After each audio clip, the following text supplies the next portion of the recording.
लेकिन ये प्रश्न तब तक खत्म नहीं होना चाहिए जब तक कि इसका सच्चा समाधान ना मिल जाए। आप खोजो उसको अपने अंदर। जब जब दुख आए आप एकांत में बैठ जाओ, दुख छोटा हो या बड़ा हो। मतलब ये जरूरी नहीं है कि कोई बहुत बड़े पहाड़ टूटेंगे उस दिन हम चिंतन कर लेंगे जी, छोटे छोटे के लिए तो क्या सोचना। आग आग होती है, एक चिंगारी भी आग होती है, और बहुत बड़ी आग है वो भी एक दिन चिंगारी से ही शुरू हुई थी। अचानक कोई बड़ी आग थोड़ी लगती है। ये जंगल के जंगल जलते हैं तो इसकी स्टार्टिंग कहाँ से होती है? एक दिया सलाई की एक चिंगारी से। चाहे तो किसी ने लगाई थी तो भी छोटी सी थी, या अपने आप घर्षण हुआ तो वहाँ भी पहले एक चिंगारी निकली थी, या कहीं वायर का शॉर्ट सर्किट हो गया वहाँ भी एक चिंगारी निकली थी। तो जब कभी हमारे जीवन में ऐसे छोटे छोटे दुख सुबह से शाम तक कितने आते हैं, बहुत आते हैं। तो आप किसी दिन यही सुबह सुबह व्रत कर लो। हमने शुरू में मंत्र बोला ना, व्रतानाम व्रतपते व्रतम चरिष्यामि तच्छकेयम। इस व्रत को मैं पूरा कर सकूं, हे व्रतों के स्वामी मैं आज एक व्रत लेता हूँ। ऐसे एक व्रत, जैसे कल शुक्ला जी कह रहे थे कि मैंने एकादशी का व्रत किया है। जैसे महिलाएं शुक्रवार शनिवार सोमवार मंगलवार के व्रत करती हैं, कोई पूर्णिमा का व्रत करते हैं, तो उनको पूरे दिन भर याद रहता है कि आज मेरा व्रत है। कोई भी खाने पीने की चीज़ सामने आई बिल्कुल विचलित नहीं होते हैं, क्योंकि क्या पता है आज मेरा व्रत है। तो ऐसे ही व्यक्ति को प्रतिदिन कोई ना कोई व्रत लेना चाहिए, 10-15 दिन में नहीं, रोज। तो एक दिन आप यही व्रत ले लो कि आज सुबह से शाम तक जो जो भी दुख आएंगे ना, मैं उनको नोट करूंगी कि दुख कब कब आया, चाहे वो छोटा सा ही आया। आज कितने दुख आए। हो सकता है आप कक्षा में बैठे थे और कोई बच्चा ढंग से नहीं बैठा है और इतने से ही आपको अच्छा नहीं लगा, दुख आया। तो ये भी तो एक दुख है ना, छोटा सा। तो आप उसको नोट करो कि इस समय मेरे मन में दुख की भावना आई। हो सकता है आपने उसको होमवर्क दिया था, उसने ठीक से सुनाया ही नहीं और पिछले 5-6 दिन से वो वैसा ही कर रहा है। तो जैसे ही आपने उसको देखा उस समय आपके मन में थोड़ा सा दुख आया। हो सकता है किचन में आप खाना खाने गए तो वहाँ किसी ने कुछ तो आपके साथ ऐसा कर दिया हो, उल्टा पुल्टा कर दिया हो, तो आपके मन में थोड़ा सा दुख आया हो। भले ही आप थोड़ी देर के बाद उसको हटा पाए, पर आया तो आप उनकी लिस्ट बनाओ। ये व्रत है कि आज कब कब दुख आया, इसको मैं लिस्ट बनाऊंगी। और अब आप सोते समय उस पर चिंतन करो कि ये जो दुख आया ये उसके कारण आया या मेरे कारण आया, वो कारण है या मैं कारण हूँ। आप स्वयं वहाँ डिबेट करो। एक बार आप उसके पक्ष की तरफ से बोलो, एक बार अपने पक्ष की तरफ से बोलो, और फिर जो निर्णय आएगा, कोई भी निर्णय आए, हो सकता है यही निर्णय आ जाए कि दुख का कारण तो वही है। तो अब आप ये सोचो कि फिर इसको हटाने का उपाय क्या है। फिर उपायों के ऊपर चिंतन करो तो उपाय आएंगे कि वो ठीक हो जाए। नहीं बोलो वो तो ठीक होता नहीं है, फिर क्या उपाय है? क्योंकि मुझे हर हाल में इस दुख से निकलना है। मेरे इस मानव जीवन का जो लक्ष्य है वो है पूर्ण दुखों से मुक्त होना। तो करूं कैसे? अब उसके उपाय ढूंढो। तो ऐसे यदि कोई व्यक्ति खोज में लगा रहे, चिंतन मनन में लगा रहे, तो निश्चित रूप से क्यों नहीं मिलेगा, जरूर मिलेगा। लेकिन व्यक्ति उसको चाहे तो, चाहता ही नहीं है। समस्या मिलने की नहीं है, समस्या ये है कि व्यक्ति चाहता नहीं है समाधान। ज्यादा विडंबना ये है। एक बार व्यक्ति ये पक्का निर्णय कर ले कि मुझे चाहिए, तो उसको कोई धरती की या अंतरिक्ष की द्युलोक की शक्ति रोक नहीं सकती है। अभिप्सा कोई मार देता है व्यक्ति, लेकिन वहां पर ही कॉम्प्रोमाइज कर लेता है। तो इसमें बहन दोनों कारण बनते हैं। एक चेतना के लेवल में दूसरे भी कारण बनते हैं, लेकिन एक चेतना का कारण ये है कि जब समझ में आ जाता है कि मेरे सिवाय मुझे दुख देने वाला और कोई नहीं है। आत्मा एव आत्मना बंधु आत्मना एव रिपु आत्मना। स्वयं ही हम स्वयं के बंधु हैं और स्वयं ही हम स्वयं के शत्रु हैं। व्यक्ति के सबसे बड़े कोई शत्रु हैं तो वो उसके अंदर रहने वाले नकारात्मक वर्ग की जितनी भी क्वालिटी हो सकती हैं, वो सबसे बड़े शत्रु हैं। कायरता, ब्लेमिंग, अपने आप को बचाना और रोगी होना, नकारात्मक सोचना, नकारात्मक भाव रखना, पुरुषार्थ ना करना, अकर्मण्य होके पड़े रहना, ये सारे के सारे शत्रु हैं। ये कभी भी हमें समाधान पाने नहीं देंगे। और जब तक हमारी दृष्टि दूसरों की तरफ है कि मुझे दुख देने वाले ये लोग हैं, तब तक आपने सुख के सारे दरवाजे बंद कर दिए। सुख आपको कभी मिलने वाला है ही नहीं, क्योंकि आपकी डायरेक्शन ही गलत है। और जिस दिन हमें ये समझ में आ गया कि दुख का कारण ये नहीं है, दुख का कारण मैं स्वयं हूँ, क्योंकि मैं लेता हूँ, वो मुझे देना चाहते हैं और मैं लेता हूँ। तो जिस दिन आपकी उंगली इधर आ गई ना, उस दिन से दरवाजे खुल गए, उस दिन से दुख भी हट जाएंगे, हटना शुरू हो जाएंगे। एक दिन में नहीं हटेंगे, अभ्यास भी तो है इतने जन्मों का, इतने वर्षों का, ऐसे कैसे टूट जाएगा एक दिन में। ये अभ्यास बना भी तो एक दिन में नहीं ना, इसको बनाने में भी तो सदियां बीत गई, युग बीत गए। तो टूटने में भी थोड़ा टाइम तो दो, चेंज होने में। तुरंत बीज बोते ही और बस रातों रात अंकुर फूटा, और रातों रात आम का पेड़ बहुत बड़ा हो गया, और रात कोई मंजीरी आ गई, मतलब फूल आ गए, और रात कोई फल भी आ गए आम, और रात को ही बड़े भी हो गए, और रातों रात पक भी गई। अब खाओ पीले पीले मीठे मीठे आम। ऐसा हो सकता है कभी? तो सृष्टि नियम के विरुद्ध ऐसा नहीं हो सकता है।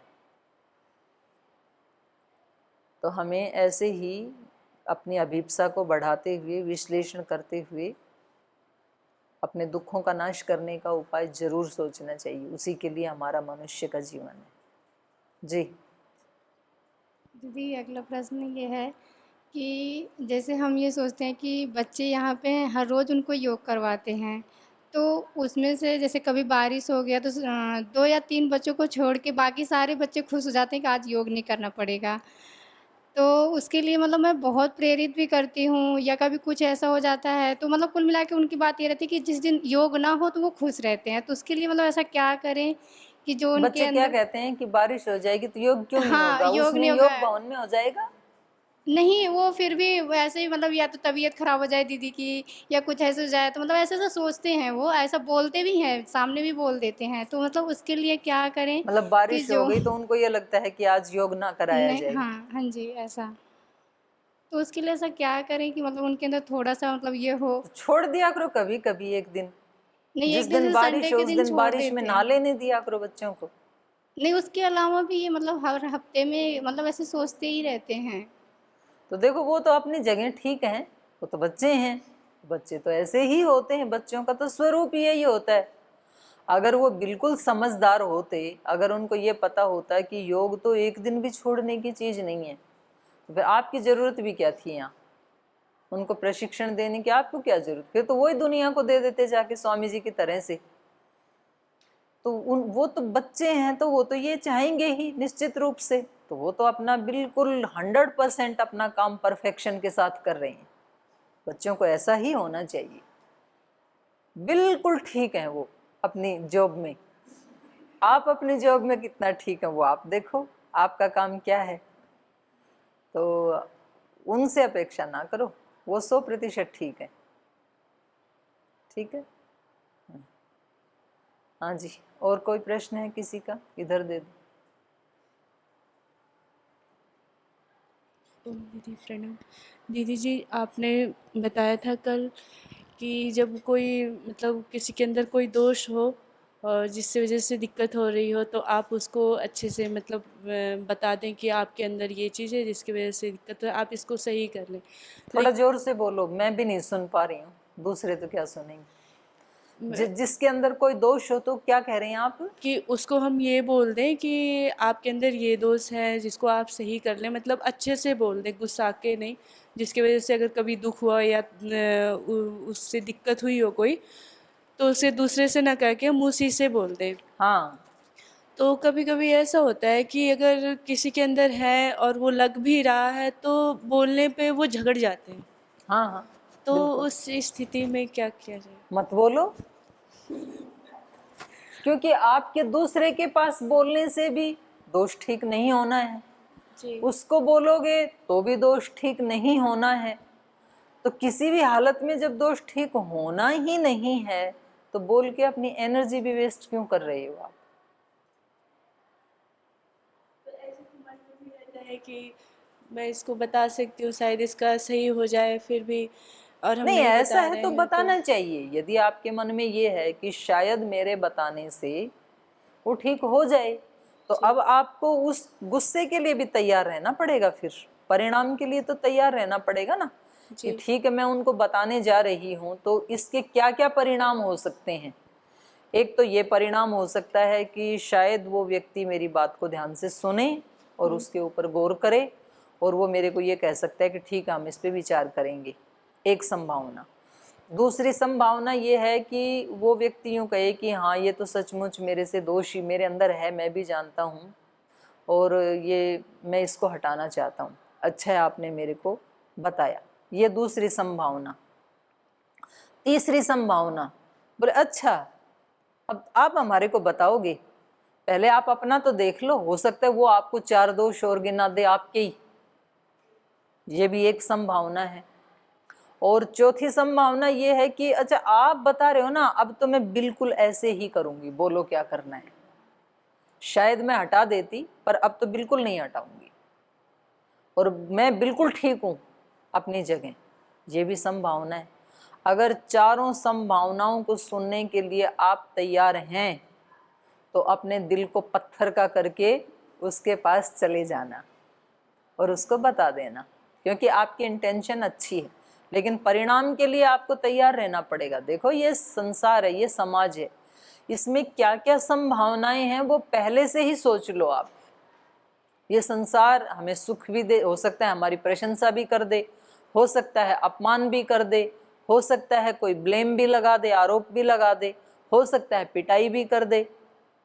तो इस पे फिर मैं एक कहानी सुनाऊंगी आपको कि महात्मा बुद्ध के शिष्य थे, तो उन्होंने कहा कि भगवान हम बौद्ध धर्म का प्रचार करने के लिए वहाँ जाना चाहते हैं फला देश में। तो उन्होंने कहा बनते मत जाओ, वहाँ के लोग बड़े खतरनाक हैं। मैंने वहाँ भी सुनाई थी ना उस दिन यज्ञशाला में भी, बोले वहाँ मत जाओ, वहाँ के लोग बड़े खतरनाक हैं, आपको पता है कहाँ जा रहे हो, वो आपकी बात बिल्कुल नहीं सुनेंगे। बोले कोई बात नहीं, फिर भी हम जाएंगे, हमें ये लगेगा कि कितने भले लोग हैं, हमारी बात तो चलो इनको नहीं सुननी थी पर कम से कम हमारी कोई हानि तो नहीं की इन्होंने। बोले नहीं वो हानि भी करेंगे, वो बहुत ज़्यादा आपको गाली गलौज कर देंगे।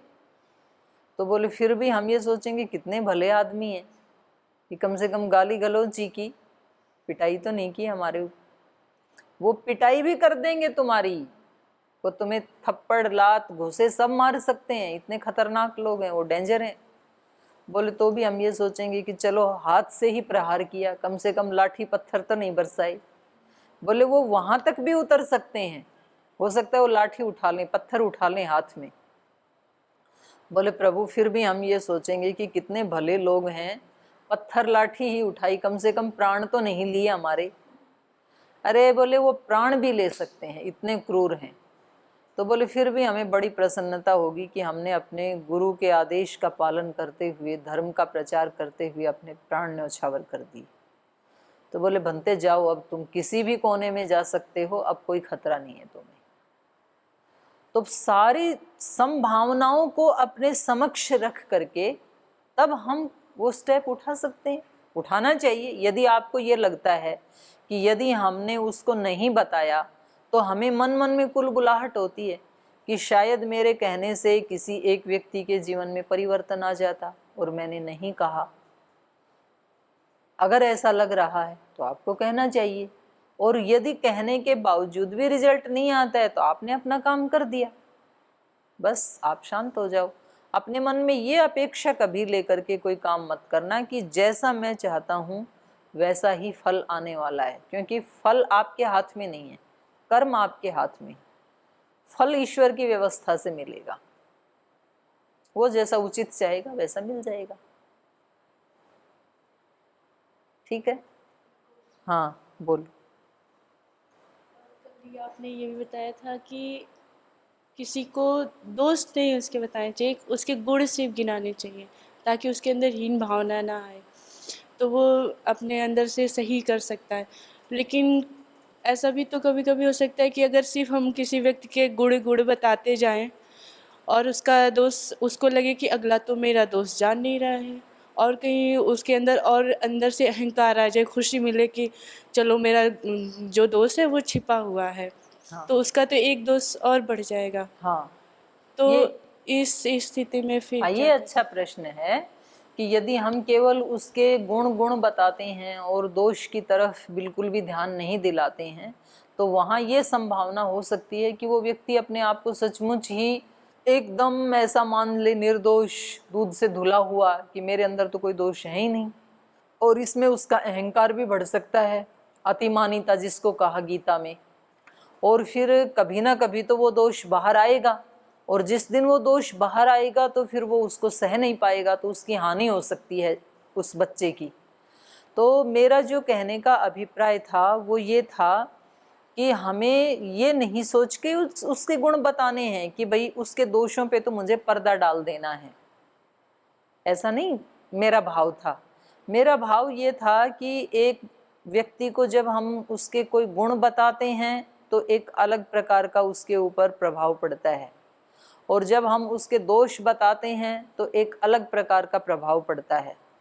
तो वास्तव में हमारा प्रयोजन है कि भाई ये मेरा बेटा है, बेटी है, मेरा शिष्य है, मेरा मित्र है, और मुझे इसके ये दोष दूर करने हैं। तो उसकी शुरुआत कहाँ से करें? सीधे यदि उसको दोष बताएंगे तो ये भी संभावना हो सकती है कि वो व्यक्ति कहे कि अच्छा आप भी मेरे को विश्वास नहीं करते हो, आप भी मेरे को बुरा मानते हो, तो ठीक है मैं तो फिर बुरा ही हूँ। और वो बच्चे फिर बिल्कुल डिप्रेशन में चले जाते हैं, और जो उनके अंदर क्षमताएं थी उनके ऊपर समझो कि तेजाब पड़ गया हो जैसे, तो वो बिल्कुल उभर ही नहीं पाते हैं फिर वो बच्चे। तो मैंने जिस इंटेंशन से कहा था वो ये मैंने इसलिए कहा था कि पहले हमें उन लोगों के गुण उनको बताने चाहिए। उसके बताने से जैसे उनका एनर्जी लेवल थोड़ा हाई होता है और वो हमारे नज़दीक आते हैं। ये मनुष्य का स्वभाव है, मानव मात्र का ये स्वभाव है कि जब हम उसके गुणों की प्रशंसा करते हैं तो वो व्यक्ति हमारी तरफ अट्रैक्ट होता है, और जब हम उसके किसी दोष को देखते हैं तो वो हमारे से दूर होता है। चाहे वो हम वाणी से बोलें या भावना रखें, ये ऑटोमेटिक होता है, ये विज्ञान है एक। तो पहले जैसे माँ को अपने बच्चे के दोष दूर करने हैं तो वो पहले क्या करती है? पहले वो बाहर से आता है तो कहती है बेटा अभी पहले स्नान करके आ जा, तू टॉवल लेके जा। फिर कहती है चलो खाना खा लो। उसको पता है ये गड़बड़ करके आया है, इसको ठीक भी करना है, लेकिन आते ही दरवाजे में घुसते ही बरस नहीं पड़ती उसके ऊपर, जा बेटा पहले स्नान करके आ जाओ। फिर कहती चलो अभी खाना खाओ, और जब वो खाना खा चुका होता है तो फिर बोले कि माँ अब मैं जा रहा हूँ ऊपर आराम करने के लिए, अपने रूम में जा रहा हूँ। तो बोले बेटा रुक, तेरे से ना एक बात कहनी है। देख बेटा तू इस कुल खानदान में पैदा हुआ है, हमारे कुल की ये मर्यादा रही हैं, तू नहीं जानता है, तू अभी छोटा है, जो तू करके आया है उसका परिणाम तेरे लिए, तेरे कुल खानदान के लिए, इस देश के लिए वो कितना घातक हो सकता है। तो अब बेटा अपने को उस तरफ पैर नहीं बढ़ाने। तो अब वो व्यक्ति सुनने की स्थिति में है क्योंकि माँ उससे कनेक्ट हो चुकी है हृदय से। पहले माँ ने स्नान करवाया, फिर बड़े अच्छे से खाना खिलाया, तो इतने में उसकी चेतना जो है वो पूरी सम अवस्था में है, उथल पुथल नहीं है। अब वो सुनने की स्थिति में, तो हो सकता है, हो सकता नहीं, एक बार नहीं सुनेगा तो माँ 2 बार सुनाएगी, 3 बार सुनाएगी। एक बार नहीं सुनेगा तो भी वो शाम को खाना बंद नहीं करेगी, फिर भी खिलाएगी, फिर दोबारा बताएगी, फिर तिबारा बताएगी। तो ये एक तरीका है दोषों को दूर करने का। फिर हमें अगले व्यक्ति की प्रकृति को भी देखना होगा। सबकी प्रकृति एक जैसी नहीं होती है। कुछ बच्चे ऐसे होते हैं, इतने सेंसिटिव होते हैं कि वो इशारे से समझ जाते हैं। अगर माता पिता गुरुजनों की दृष्टि थोड़ी सी टेढ़ी है तो वो उनके बिहेव से ही समझ जाते हैं कि कोई ना कोई मेरे से कोई ना कोई तो फॉल्ट हुआ है, कोई ना कोई त्रुटि है। तो वो अपना चेकअप करते हैं और उसको ठीक कर लेते हैं, क्योंकि उनको उनकी टेढ़ी दृष्टि सहन नहीं होती है, उनको उनका प्रेम चाहिए। एक तरह के बच्चे होते हैं तो बस उनके लिए इतना ही पर्याप्त है, उनको ज़्यादा डांटने की ज़रूरत नहीं है। उनके लिए आपका थोड़ा सा रूखापन है ना, यही पर्याप्त दंड है उनके लिए। दूसरे ऐसे होते हैं कि जो समझाने से, एक बार उनको बताएं तो अपने दोषों को ठीक कर लेते हैं। तीसरे ऐसे होते हैं कि उनकी पिटाई करने से वो ठीक होते हैं, तो उनकी तो पिटाई करनी चाहिए फिर, क्योंकि कुम्हार भी जब घड़ा कहीं वो होता है ना ऊंचा नीचा, तो यद्यपि अंदर तो हाथ लगा के रखता है, नहीं तो वो घड़ा ही टूट जाएगा फिर, लेकिन अंदर हाथ लगा के फिर बाहर से चोट मारता है, तो वास्तव में घड़ा टूटता नहीं है, बल्कि उसके अंदर जो कुछ वो खड्डे थे, ऐसा था, इम्बैलेंस था, वो ठीक हो जाता है। तो माता पिता को, गुरुजनों को, और जो दूसरे का उपकार चाहते हैं, ऐसे समाज सेवा करने वाले वरिष्ठ लोगों को, उनको ये चाहिए कि हमें इस व्यक्ति के दोष दूर करने हैं तो पहले हमें उसके कुछ गुण भी उसको बताने चाहिए कि आपके ये गुण भी हैं। और फिर वो व्यक्ति को लगता है कि भाई ये मेरे दोनों चीज़ों को देख रहे हैं, तो कई बार तो ये होता है कि उसको दोष बताने ही नहीं पड़ते हैं। उस व्यक्ति को लगता है कि भाई जब ये मेरे को इतना मान रहे हैं तो फिर मेरे जीवन में कोई दोष नहीं होना चाहिए, कहीं ऐसा ना हो कि इनके सामने आ जाए।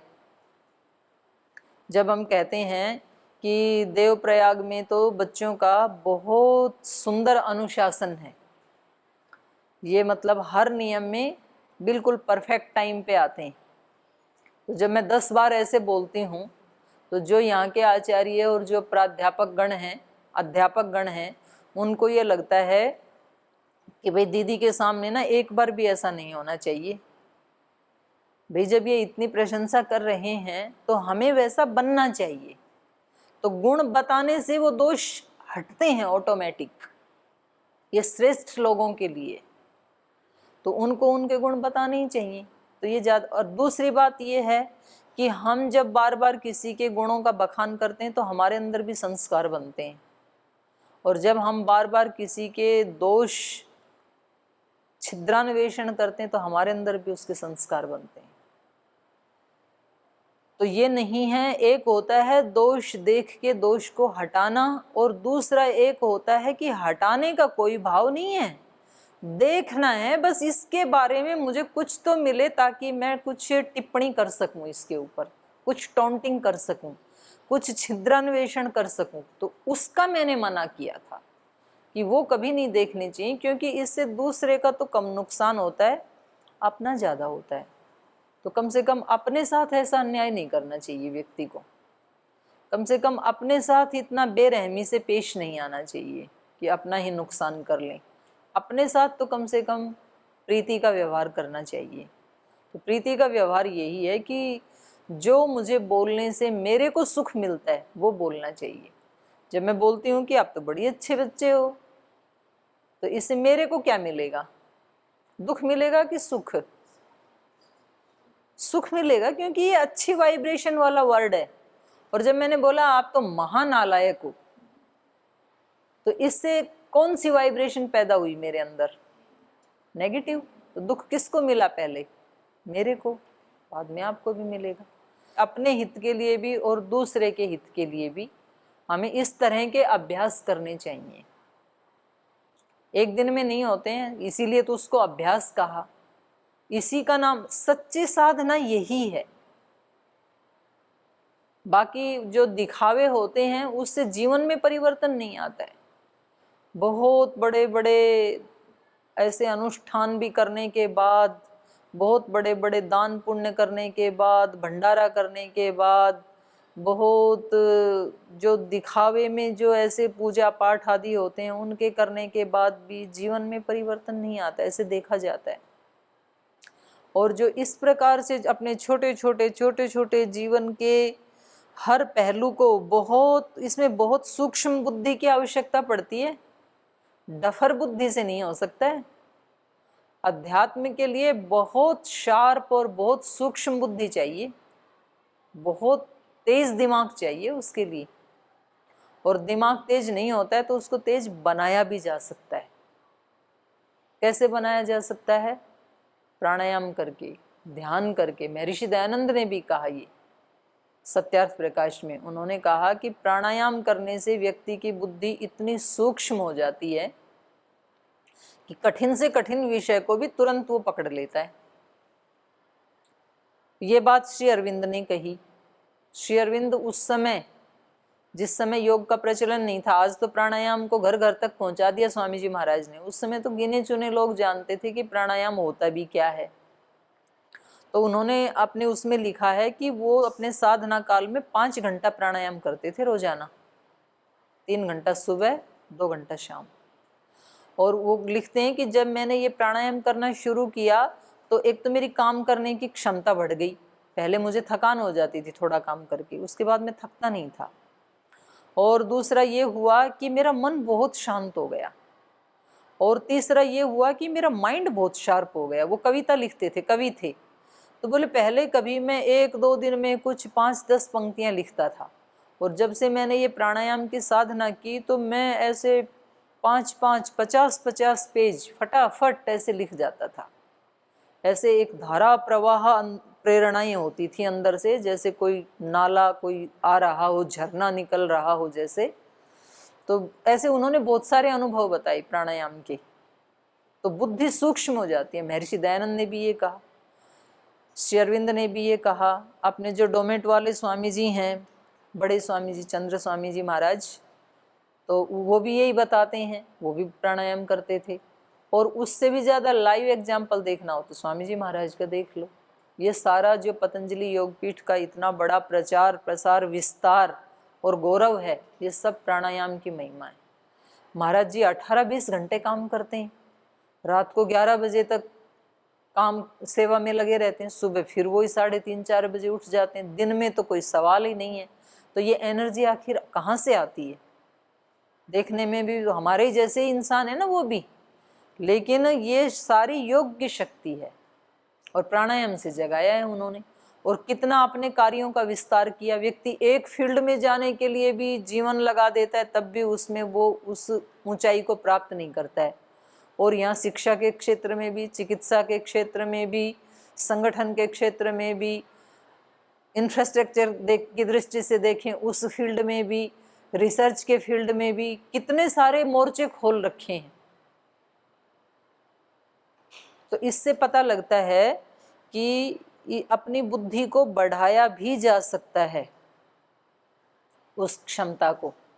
तो ये साधना करने के ये जो तरीके हैं, और फिर ध्यान है, प्राणायाम है, और ये छोटे छोटे अभ्यास कैसे करने हैं, इनके ऊपर जब हमारा ध्यान जाएगा तो हमारा जीवन ही बदल जाता है, व्यक्ति कुछ का कुछ हो जाता है।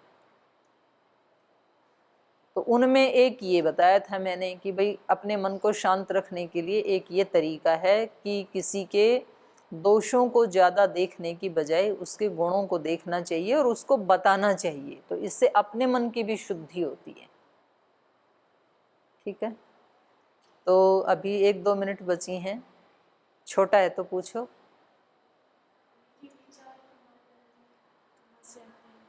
और कभी कभी तो ऐसा होता है कि हम साथ में बैठे हों तो ये लगता है कि ऐसे विचार आते हैं, लेकिन कभी कभी अकेले होते हैं तो भी विचार आते हैं। और कभी कभी तो ऐसे होता है कि अगर उसको रोका ना जाए तो मतलब अनंत हो जाता है विचार। अच्छा ये उस बताओ, सब्जेक्ट में मस्तिष्क आपका, विचार आपके अंदर आते हैं, देखने वाले आप हो, वो कहाँ से आते हैं ये मेरे से पूछ रहे हो, या आपको ही देखना पड़ेगा? इस दरवाजे से आए या इससे आए या इधर से आए या इधर से आए या इधर से आए या इधर से आए, कहाँ से आए ये आपको थोड़ी साधना करनी पड़ेगी। आज तो करो, एक दिन तो कम से कम। तो आज आप बैठ के देखना, ये विचार आ रहा है, ये आ कहाँ से रहा है। तो फिर कल पहले आपकी अनुभूति सुनेंगे, फिर इसके ऊपर चर्चा करेंगे, जैसे सबका। और सभी करें, एक ही क्यों करें, ये तो सभी को ही करना चाहिए। तो सब अपना अपना विचार करके आना, चिंतन करके आना, देख के आना, फिर अपना अपना अनुभव सब शेयर करना, ये सबकी ड्यूटी है। तो आज तो 2 प्रश्नों में ही समय हो गया। अभी आज कुछ देवश्रुति जी भी पूछने के लिए कह रही थी, इनका प्रश्न तो रह गया है, तो उसको भी कर लेंगे और शेष चर्चा को भी हम कल आगे बढ़ाएंगे। आज पाठ को ही विराम देते हैं।